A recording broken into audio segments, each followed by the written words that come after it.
kung kung tatawagin niyo po ako, Doc James na lang. Ako din po ay nakapagtapos ng abogasya sa Universidad ng Pilipinas. At ang aking pagdodoktor ay natapos ko rin po sa Universidad ng Pilipinas. Ngayon, tungkol po sa mga legal na bagay ay manawari makatulong ako ng maayos dito sa inyo kasi may mga natulungan na rin kami mga katutubo doon naman sa bandang Sambales. Inihahain din nila problema nila sa lupa, kaya may konting nalalaman din ako tungkol sa kung paano dapat gawin ng maayos yung lupa. Ngayon, doon naman sa larangan ng medisina, nais ko pong makita yung isa-isahin natin yung bawat sa barangay. Mag-medical mission din tayo kasama si Kakunin.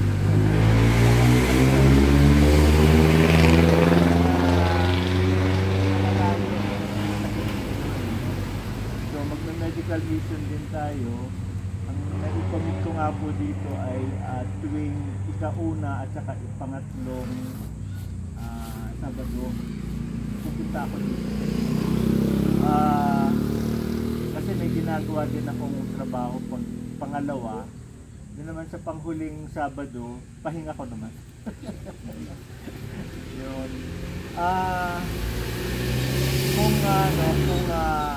pagpupulungan mamaya kung anong mga barangay ang susunod para ma-schedule lahat. At saka ang nakikinita ko po kasi dito, dahil magkakalayo yung barangay, dapat sa nakikita ko pa lang hindi ko pinangungunahan ang nais nyo tungkol sa kalusugan nyo. Kasi ang nakikita ko ay kailangan magkaroon ng parang mga clinic sa lahat ng barangay. And then tutulungan ko din yung mga liderato ng dumagat, kasamahan natin kung paano gumamot din at tumingan ng may sakit at anong gagawin. Kasi marami sa mga kaparaanan ng paggagamot hindi naman kailangang magpunta ka pa sa universidad. Maraming mga bagay-bagay na kayang-kaya naman natin matutunan. Ngayon, yun po yung nakikinita ko sa naiisip ko, pero kayo po mag-isip kung paano mas madali pong matugunan yung mga kalusugan at mga sakit sa ating mga dumagat na bunta.